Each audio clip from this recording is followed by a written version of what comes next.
This hour has 7 days. Again.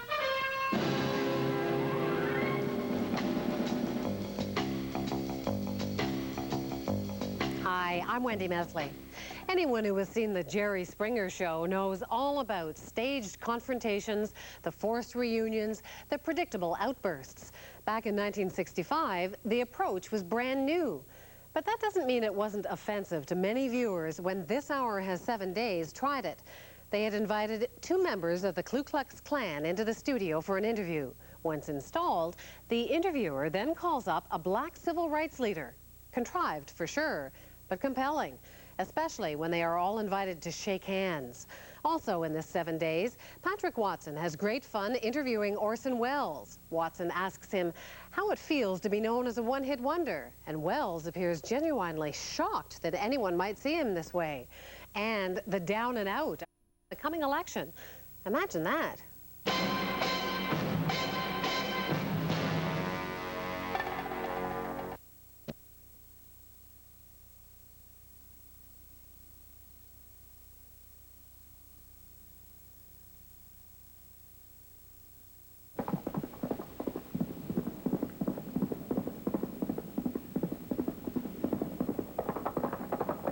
The countryside was cold and still.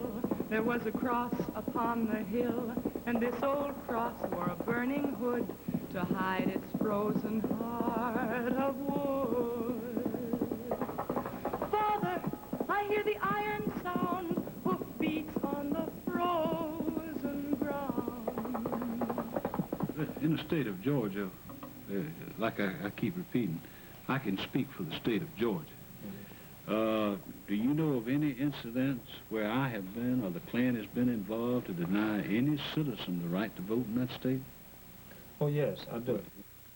This is Calvin Craig, a Grand Dragon of the Ku Klux Klan. We meet him tonight in his first public encounter with a Negro.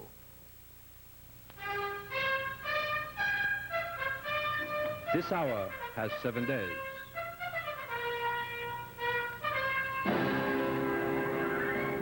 Hello, I'm Dinah Christie.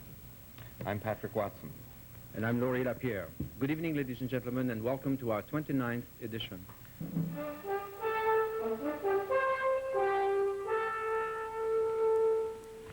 Well, the national election is 15 days away, and the voters have been scrutinized and profiled and analyzed by the pollsters.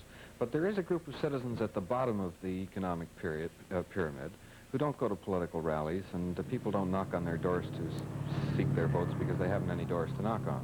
Well, Larry Zolf met 2 of them outside a soup kitchen in Toronto. I say, from my opinion, the United States does business better with Canada when there's a Liberal government in than there is any other government. I see. Yeah. So, in other words, you are going to be a liberal supporter. Yeah.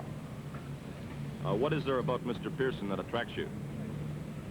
He's a level-headed man, not so much loud talk. What he says is fundamental. And Mr. Diefenbaker?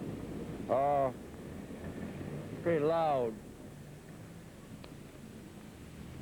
A lot of baloney, I think. You just come from Scott's Mission, I gather, have you? Oh, yeah. Just been in and had a dinner. I had to come up for a while until I get my pension next week. Until you get your pension? Yeah. Just come up until I get my pension, and I don't come at all. Well, Fernie, here you're 74 years old and you've been in the country all your life. Oh, What do yeah. you think of this national election that's going on now? Well, all I can say, but I hope you get Pearson out of there and put Chesapeake in, because he's the man that raised our wages. And Chesapeake, the other guy, he want to cut it down. Cut it off altogether. That's no good. So get Chesapeake in. He's the man that raised our wages twice. Pension. I think he's pretty good. He's going to raise it again if he gets in. Well, I hope he does. That's all I can say. We ain't getting enough money. Not enough to live on. Everything's too high up. Rent's high. $40 a month. That takes half your wages. It's no good. In Vancouver, on Skid Row, Jack Webster encountered a group of voters who take the election very seriously indeed. Who would I vote for? You. What's your name? William Hilton. William Hilton. How are you making a living, Willie, these days? I got a pension. What kind of pension have you got? Army pension. An army pension? Yes. And you're a disillusioned Canadian? I'm a disillusioned human. I can come right back at you, Jack. Every time you can, You can't bet. you? Hey, when you last voted, who did you vote for? Who did I vote for? CCF. And where did they finish? Fifth in the 4-horse race.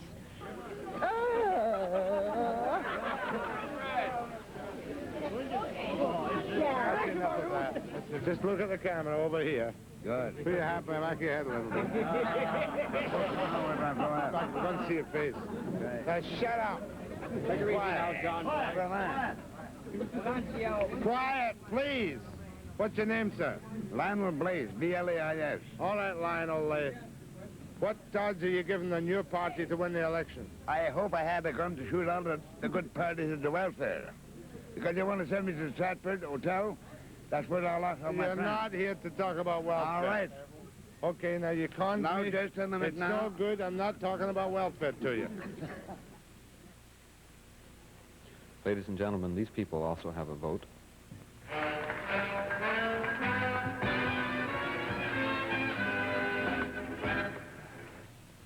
3 weeks ago tonight, ladies and gentlemen, we invited you to send us the questions that you would like us to ask of the 3 political leaders of our 5 political parties. Well, your letters have been pouring in, and we've already put some of your questions to Ray Alcoett and Tommy Douglas. But whether a political leader will be sitting in the hot seat next week to answer these questions, we don't yet know. Our invitation is open. Mr. Wilson's electorate these days is being successfully diverted by a new form of information called Penthouse. It's a British imitation of Playboy, the Chicago Bunny magazine that really took Peter Rabbit's sisters out of the Cabbage Patch. Ladies and gentlemen, the Playboy Penthouse policy of selling a fast, hip world made up of fast cars and fast girls is, of course, very exciting. But there seems to me to be a certain flaw in the ointment. I get confused because the editors of these magazines seem to feel that objects are more and have more personality than human beings. And so you might begin to wonder if the girls in magazine could just as well be dummies, fantasy girls, girls without blemish. Well, now, a woman without fault is a very attractive piece of merchandise indeed, and the ad man knows this very well. So when he sets out to exploit the jet-age male, he creates a woman apart. No cracks in her paint. No distracting reality makes it past the doorman up to her 19th floor security. Her penthouse as an unbreakable lease. The fashionable painting of a fashionable girl was painted by Penthouse editor Robert Cuccioni, whose mission in life sounds remarkably like that of his mentor, the self-appointed philosopher Hugh Hefner, founder and editor of Playboy. Cuccioni says that Penthouse has a liberating and healthy influence on British attitudes towards conventional morality. Definitely there is a sexual revolution or a moral revolution afoot in Britain, very much as there was in the States a few years ago. And Penthouse is certainly leading this revolution, as we are the first national medium to crystallize that which is happening morally in Britain today. And I would censor bad writing. I would censor poor photography. I would censor that which is unnatural, that which tends to enhance and project this fantasy image about sex. The Penthouse girls, their editors say, are not the kind you normally see with their clothes off. They're harder to find than the usual pin-up. The reader should feel privilege. Nude and semi-nude, the girls are used to decorate serious articles by distinguished writers.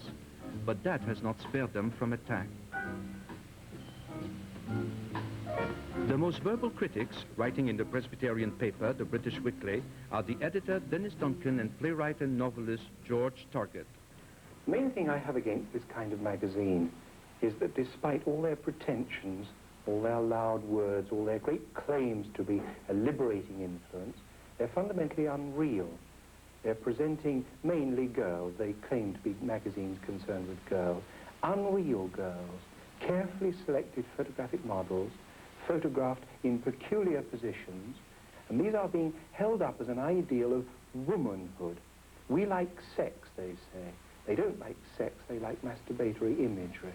It's my main real objection.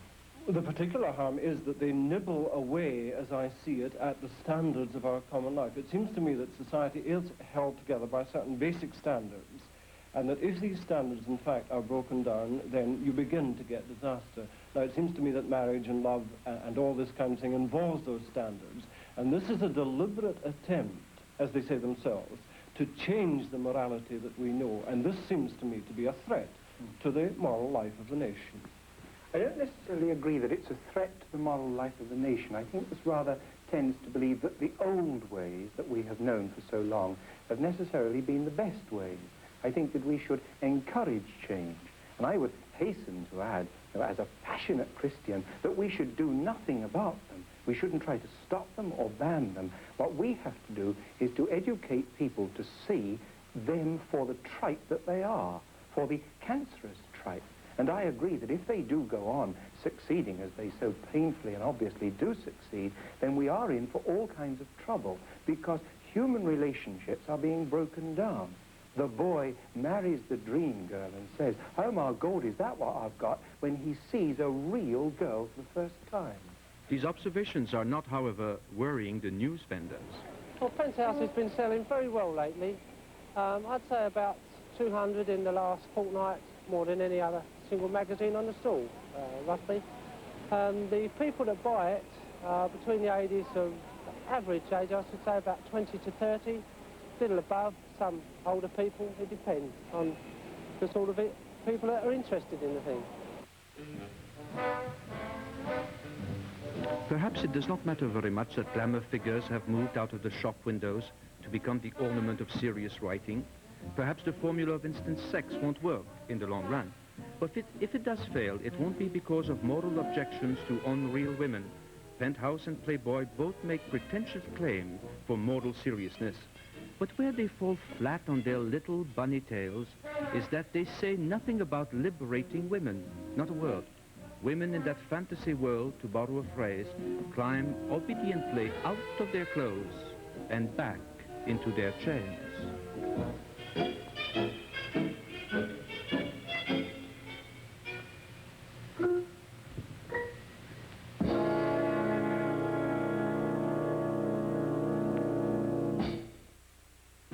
Now that you're moving into the sort of second half century, do you feel any sense of slowdown and falling off of the old faculty? Well, if I did, I wouldn't admit it. That's Orson Welles, and he's changed. It's a quarter century since he wrote and directed and starred in his first movie, Citizen Kane, one of the most notorious films that Hollywood ever produced. Since then, he's made nothing of similar stature. Welles was 25 when he made Citizen Kane, and now he's 50 and still at it, still trying to move the world with his prodigious, restless talent. Novelist, screenwriter, magician, actor, always larger than... Not on trial. No. But you're working for an audience. Do you have an audience in mind? Are you conscious? No movie maker has an audience in mind. That's the great thing about movies. Well, you know, Cicero said something about the principles of rhetoric having to take into account not only what you're talking about and who you are, but who you're talking to. And there's a quality of rhetoric about filmmaking, is there not? You have a good point, but it's another opinion. You see, I think whenever I do anything in the theater, I do it directly for the audience. That particular audience in that year, in that town, in that moment. And never forget them for a second. In the first minute of rehearsals, all through the run of the play. But a movie is made for an audience which is quite seriously, unthinkably large and diverse. And therefore it's a simple expression of the artist who makes it without reference to his public. You are the audience? No. I just do it and lay my little egg and hope somebody wants to eat it. There's no impulse to propaganda at all. No. No, but I'm a moralist. But how can you be a moralist without being interested in moving society? Surely a moralist is essentially a preacher, and that means a man who's trying to change people. That's right. That's right, but it's trying to change people in a larger context than any particular audience or congregation or gathering that one person can conceive of. Orson Welles enthusiasts, and I'm one of them, might well wonder why his Promethean talents have never been turned loose in a television studio. If you had a chance to do, with the electronic cameras, you know, a big television studio production. Oh, I'd love to. Nobody'd ever asked me. Nobody's asked you. Do they know that you're interested? Have you told people? Sure. But you see, television is now, you must know much better than I do, is organized in every country now with its family, its group. Yes. And I think the fear is let Wells in and he will break up the family in some awful way. It isn't the way we do it, you know.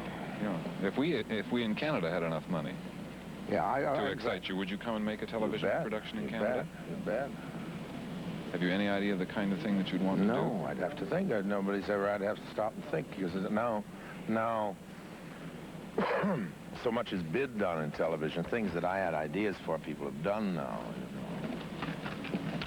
If I was going to do modern dress Julius Caesar in Rome today, only in the streets for CBS, and we had the cast and everything, and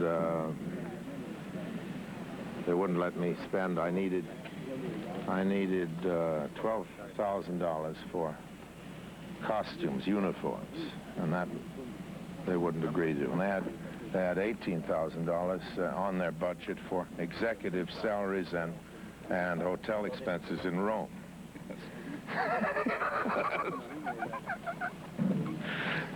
Our cast was Richard Burton, myself, Trevor Howard Cassius, Robert Morley Casca, everybody taking no salary, you know, just to do it. And the whole project collapsed on their refusal to pay $12,000 for uniforms. It's kind of unbelievable, but it's true. Aside, when he tried to get me famous for Martha Dumas. She died last year. Interrupt, but I think that you're wanted elsewhere. All right, excuse me. Have to get made up. Very good. Right. Thanks so much. Right. Thank you very much. Right. Have it.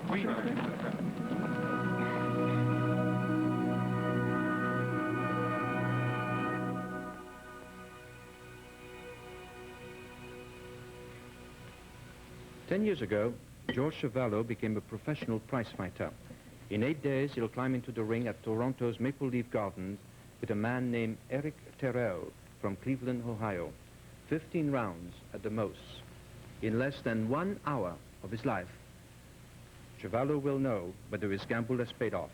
If he wins this fight, he could be on the road to $1 million match with Floyd Patterson or Cassius Clay.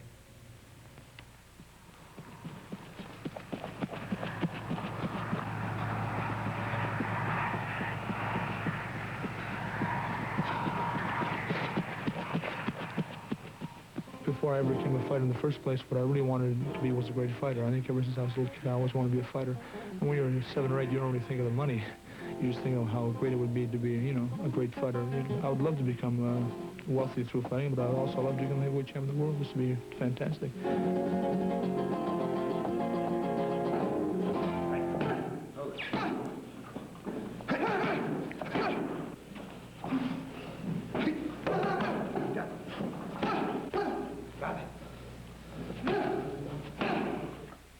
A year ago, Rocky Marciano predicted that George Chuvalo would someday be champion of the world. Jack Dempsey has called Chuvalo the greatest Canadian fighter he has ever seen. Chuvalo has never been knocked down or knocked out. But when it comes to the big fight, Chuvalo always manages to lose, often to lesser men.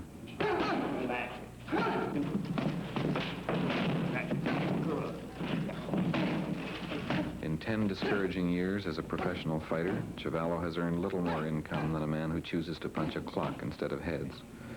A few years ago, his diet was 12-inch hot dogs. His family lived on macaroni and cheese. Some sports writers say Chiavallo's a one-handed slugger, a loser whose failures are impossible to explain.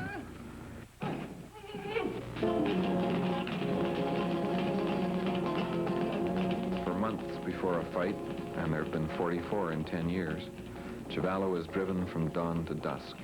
He becomes a machine. His rhythm is polished. His endurance is tested to the breaking point by a relentless team of handlers.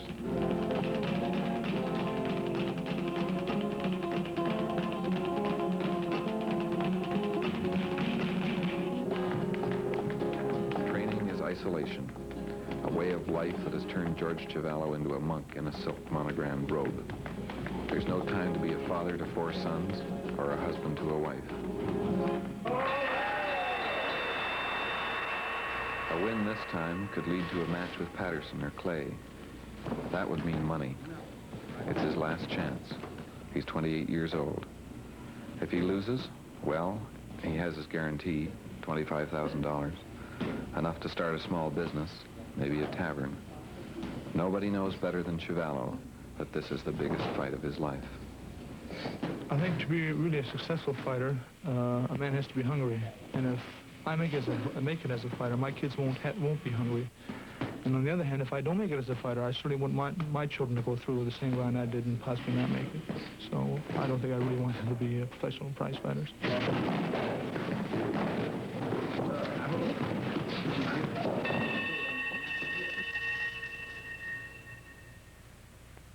This, after one of his fights, was George Chiavallo. The Southern Negro's singing, swinging march through the 1960s has changed the course of history, upset Dixie notions of racial superiority, and forced most of North America to re-examine its deep-down thoughts about the dignity owed to every man. 46 Negro churches were burned in Mississippi last year. Southern white terrorists have murdered a dozen civil rights workers in the last 2 years. The chief suspects are the century-old vigilantes of the South, the hooded, masked knights of the Ku Klux Klan. In almost every civil rights murder case, an admitted Klansman has been involved, but the Klan repeatedly says it's innocent. Southern juries almost always agree. This week, they acquitted Klansman Collie Leroy Wilkins of the murder of Viola Liuzzo. As in the past, they had freed the accused killers of Medgar Evers, Emmett Till, and scores of other terrorists over the years. To our 7-day studio in Toronto, then, came Calvin Craig, Grand Dragon of Georgia, United Klans of America, Knights of the Ku Klux Klan, and his partner, George Sly. They talked with Robert Hoyt. We got another 10. You are the Grand Dragon of the Klan in Georgia? That's correct. That's the highest office in Georgia? That's correct. About how many members would you say there are in Georgia, or is this... Well, that's a secret. We'd never give that information out. You would say it's a substantial number? That's correct. Do you feel that you have some God-given right or responsibility to make sure that this race mixing doesn't happen? Well, first of all, you know, I certainly believe that the white man is superior to the Negro. Let us look at the Negro in America. Are you superior to a man like Martin Luther King or a man like Ralph Bunche? The average American Negro morally is very lower than a white man. But you've probably talked with a number of Negroes about problems like this. That's correct. Do you have any hesitancy at all about doing things like that? No, sir, I do not. I have no animosity or ill will in my heart against any man. We have a young man in the studio tonight named James Bevel, who is the director of the Alabama Project for the Southern Christian Leadership Conference. And we plan to interview him, but I wonder, would you mind sitting down and talking with him about the same kinds of things we're talking about here? Well, I don't think... I'd like to get your ideas and his. Here's Reverend... That wasn't an agreement with what I come up here for, and I don't think it would be of value to either one of us. Well, let me introduce you and talk about this first for a few minutes. This is the Reverend James Bevel. This is Mr. Calvin Craig and Mr. George Sly. Reverend Bevel, I know that you spent most of your life in this fighting civil rights causes and dealing with the problem. And I'm sure there have been times when you thought that if you could talk to the Grand Dragon of the Ku Klux Klan, man to man, you could solve a few problems. Are there any things you'd like to ask Calvin Craig? Well, I've, on several occasions, have had the chance to speak with some of the members of the Klan. I think one of the problems probably is that historically, I think many of the Klansmen probably don't know how the whole race situation was started in the South. I think often they don't understand the motives of the civil rights movement and what we are trying to achieve in terms of what our aims and our goals are. Reverend Bevel, Mr. Craig was telling me all the things that the Klan had done for the Negro in Georgia and in the South generally. And I had had the impression from talking with you in the past that you felt the Negro might still have some grievances in Georgia. Well, I think, for instance, the Klan, I don't know whether you were told that the historic development of the Klan, how and why the Klan came into being. I don't know, maybe the Klan is becoming nonviolent, but in the past, the Klan was originally organized basically to terrorize the Negro people around the whole question of the right to vote. Do you know of any incidents where I have been or the Klan has been involved to deny any citizen the right to vote in that state? Oh, yes, I do. Would you be glad to bring it out? Yeah, in Terrell County. I worked in Terrell County in 1961 and 62. The Klan was involved? Yes. Where churches was burned, where, in fact, when I was speaking one night... Did they arrest those Klanmen involved, preacher, or did you assume it was Klanmen? No, it was... Could I break in just one moment on that? Being the Titan and the organizer of the South Georgia area, there was not a Klan unit in 75 or 100 miles of that county, Terrell County. There hadn't been in 4 years. You're speaking of Dawson, Georgia, am I correct? Yeah, Terrell right. County. Terrell County. Terrell County, Dawson, Georgia. There's not a Klan unit in 150 miles of Terrell County. If you have evidence that there was a Klansman involved in burning the churches down there, have you turned that evidence over to the FBI? No, for instance, I don't turn evidence over to the FBI. But you do have evidence of it. Yes. If you thought I burn your church and I'm a Klanman, you know how to Klanman, you wouldn't turn me over to the FBI? No. But you're not a citizen. I'm a citizen. You wouldn't be a good citizen. No. I've been shot at personally by members of the Klans. The Dennis shot in my car, and I haven't turned them over. Hey, can you identify those? What? The men who shot at me, for instance? Will you identify them to me? Men who have shot at me, for instance? Klansmen? Identify Oh, yeah. Horace Manoucy in St. Augustine. Horace Manoucy is not a member of the United Klans of America. Which Klan is he a member? I don't know, but he's not a member of the United Klans. He's not a member of your order. No, sir. But he is a Klansman. I don't know where he is or not. I don't even know. Yeah, well, he stated, that he Well, let's see on these churches. Now, you stated that you know who burned those churches. And they was no, I didn't say I know who burned the churches. I said the people who, in fact, invaded meetings,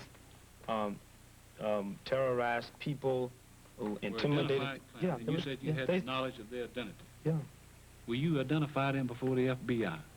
No, because I tell you why we weren't particularly interested.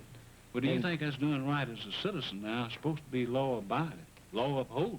If you have knowledge of where any man, irregardless of whether he's white or colored, if he's violated the law, don't you think it's your rights, your more or less, you're almost compelled to turn that information over to the law enforcement agency?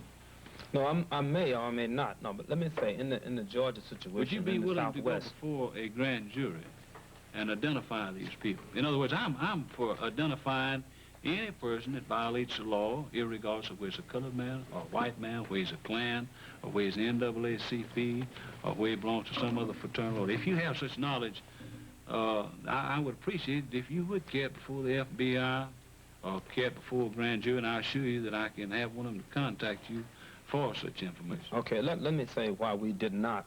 Or do you feel now? No. You just feel that? No. Let me tell you why we did not. Number one, we knew that in order to effectively deal with the terror and the murder that had been perpetrated by the Klan, that the way to really deal with that was to get the right to vote. And I think that you will admit that since Negroes, for instance, have the right to vote in Georgia, the Klans have lost its effectiveness in terms of perpetrating violence against people. You know, we talk in a very civilized way, and you can say that the business of race mixing is a cliche, but in this man's mind and in this man's mind, that's a fact, and it's something that makes him, in one way or another, hate you. And I've certainly been I'd like to, Is far that as I'm true? concerned, to tell you I don't hate the Negro. There's no hate. I've got some of the finest friends, I guess, it belongs to the Negro race. But what I want to ask But you do say the Negro is inferior. I haven't said that. Well, do you You say never it? have All heard right. me say it. All right, I just heard Craig say it. Do you Well, believe I'd the say same? some are inferior to some whites. But you don't vice think versa. that it's a case of racial inferiority. That's the point. Let me get back to Well, What I want to ahead. ask him, I want to add, now, this is the question, you know, about as far as inferiority, inferior races. There's inferior types of people in all races, regardless. And I'm not actually able to determine which one would be superior to the other one. I know intellectually some of them are superior. Educationally speaking, why some of them are superior. All right, I've been... You have people in your race that would be far superior to some in my race. But far as me hating the Negro, I don't. But I want to ask The him Klan for one talks thing. about protecting the sanctity of the white race. What does that mean? Well, he wants I don't to, know. he wants What to does it protect mean to his, protect the sanctity of the white race? to educate them in a way. That's what I mean. More so than from the colored person. They don't fear the colored person. I think Reverend Bevel has, I was trying to bring something to my mind. It was something he But said. I want one question I want to ask him, though. Get back to this. Now, I've been in the Klan since 1920. How many years would that be? Well, it's about 45 years. All right, now, and for 40 years, I was active. Of course, the past 5 years, I'm more or less retired.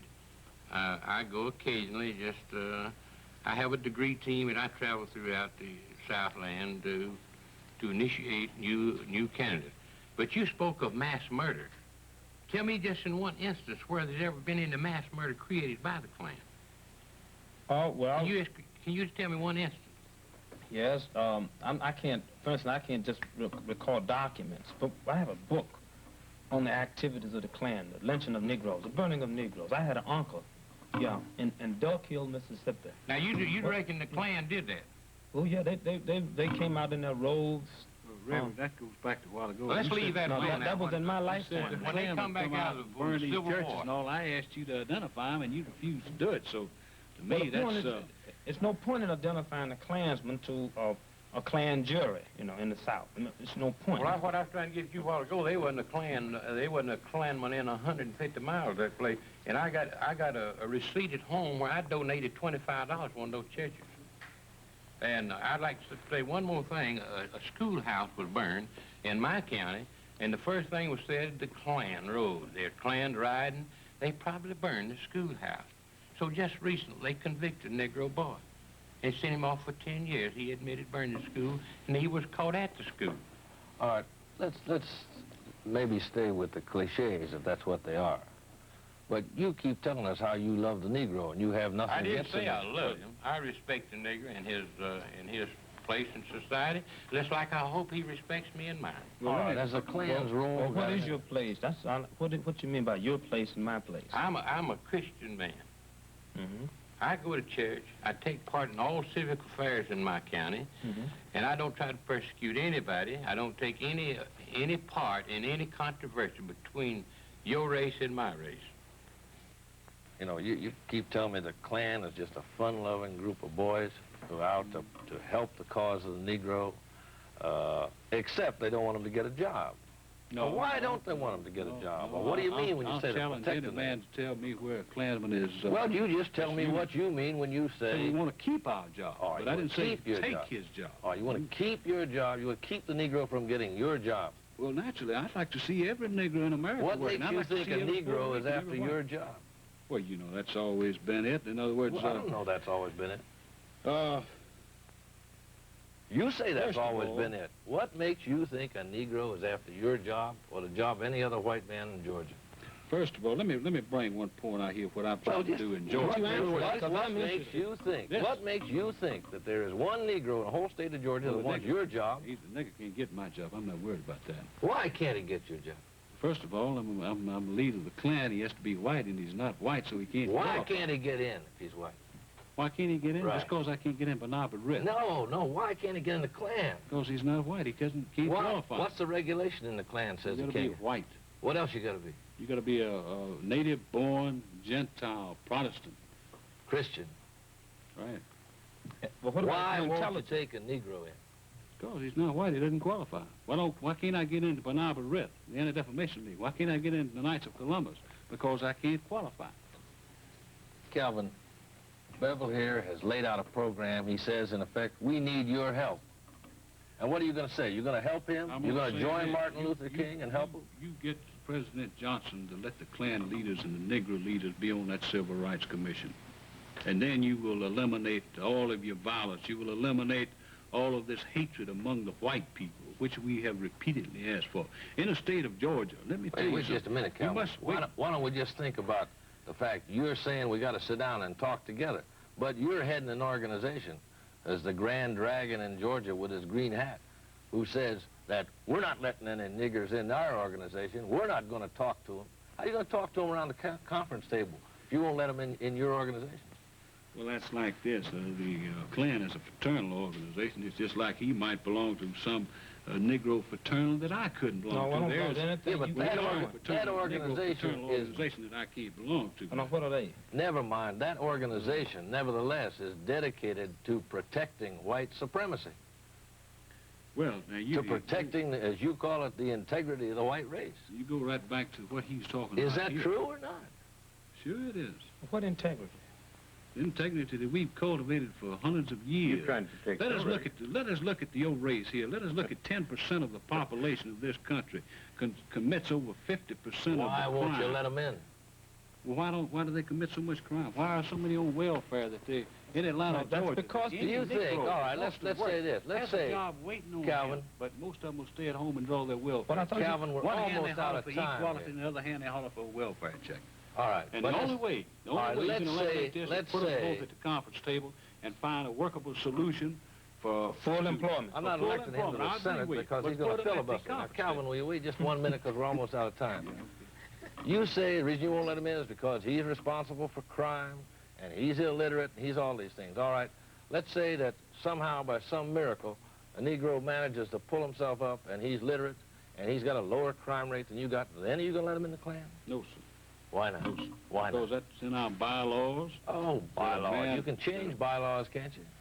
Well, if we must... this doesn't... In other words, when I get where I cannot carry the laws out of the organization, then I will get out of the organization. It's just like if I can't uphold the laws of the United States government, then I'll leave the country. Any organization that I belong to, I'm sure that he obeys the laws of his but why don't you want to let him in? Why do the bylaws say that? Why won't you let him in? Because the membership passed those bylaws. I know, but why don't you want him in? Do you want him in the Klan? No, sir, I do not. Why? Because I feel that they have their own order, they have their own organization, and they have a right to operate and run their organization as they see fit. Yes. You know, one way or another, we're all members of the human race. That's correct. We got to live day by day. Most of us try to figure what's the most sensible way to spend our lives. You know, we don't want to just waste it. And I think the point Bevel's making is there's an awful lot of misery in this world, some of which affects black people and some of which affects white people. And he can't understand why, as an intelligent white man, you spend your time promoting an organization which doesn't know exactly what kind of integrity it's protecting, but it's protecting some kind of white integrity, instead of worrying about the real problems and the big problems. Well, I have offered what I think is a solution is to sit the Negro leaders and the Klan leaders at the conference table and find out what your problems are. Find out where these poverty conditions exist and try to eliminate them, like I did in Georgia. Why didn't you call this meeting together in 1960 when you became the Grand Dragon of the Ku Klux Klan in Georgia? Well, 1960, Bevel here was just a little man on the totem pole like I was. Why didn't he didn't have no voice. You were the Grand Dragon in 1960. Why didn't you call this meeting yourself? I have repeatedly asked. I went to Senator Lee Well, why Roy ask Johnson. somebody else to do it? Why don't you do it? I can't do it. Why can't you? You can send out invitations. You can issue press releases about a gamble. Could you ask the governor? I asked the governor in a public statement to call. I asked the president of the United States to do it. If you haven't done one thing as an individual or as a Grand Dragon of the Klan to try to actually promote this kind of social intercourse with Negroes in your own state or your own city. When you appeal to the Have you Negro done one leaders, thing? When you appeal to the Negro leaders, when you appeal to the governor, when you appeal to the president, how further can you go? I think you're doing a great job of appealing and a very poor job of calling together a group of people. We got one agreement here. Reverend Bevel, you have made the statement publicly here that you know the identity of the people that burned the churches in Terrell County. No, I didn't say that. I said I know the identity of the members of the Klan that terrorized the meeting when I was speaking there. I thought you said churches now. No, I believe you'll check it back on the record. It is over now, and I still say that maybe we have the basis. Maybe we have the basis here for some kind of conference, some kind of desire to work together. I mean, we all want to be optimists. I don't know if we're being realists. Well, I'll tell you, I'm like this. Now, I don't care what man you and any of these people in here. I know there's people that's for and against me here, see. I think maybe you two ought to shake on the fact that you're going to have this conference right now, and this might be the way. In other words, why don't you reach out and shake his hand? It's when you get back to Atlanta. Yeah, we're gonna be, both of us gonna be fighting poverty. I'm not gonna be after white people, and he's not gonna be after Negroes. First, you got to have a meeting before you do that. Let's put it this way. You going to shake hands with him, or are you afraid to? No, it ain't. You afraid to shake hands with him? Well, why don't you do it? You're a very good-looking man. You got all that stuff on, and I didn't know who you was. Now listen, you guys, you know that hat of yours is a little funny too. You know, let's face it. Well, never mind. Have you guys got a deal here you're willing to shake on? No, here's the way. I don't put you for. You only for this. No, I just want to know. You say you want to hold a conference. You say you want to hold a conference. You say you want to hold a conference to solve these problems. Now, you going to sit down and meet with them, or are you just going to talk about it? Well, I've repeatedly asked this. All right, all I said is, why don't you shake hands on the deal and get together back in Atlanta? Right here, you know it as well as I do, and I think actually you're trying to throw shame on him, and you're trying to. Ladies and gentlemen, that was the Grand Dragon of Georgia, Knights of the Ku Klux Klan. He told us he rather liked that young Negro fella, but he never did shake his hand. Good night. See you in 7 days.